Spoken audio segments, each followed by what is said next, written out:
శకునములను చూడకూడదు.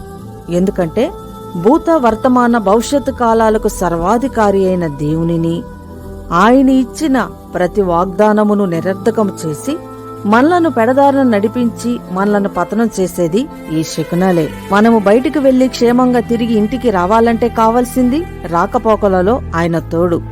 మనము చేసే ప్రతి పని సఫలం కావాలంటే కావలసింది ఆయన సహాయం. మన బాధ్యతలను భరించేది ఆయన.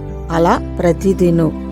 అయితే దేవుని మీద కాకుండా మనలను పెడదారిన నడిపించి భయంకరమైన శాపాలను తెచ్చిపెట్టేది ఈ శకునాలే.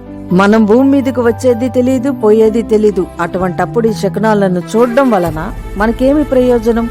దేవుని ఉగ్రతకు పాలవడం తప్ప ఇంకేమీ ఉండదు. ప్రార్థన. తండ్రి, ఈ శకునాలను మా నుంచి దూరపరచమని వేడుతున్నాం తండ్రి. ఆమేన్. Download ShareChat.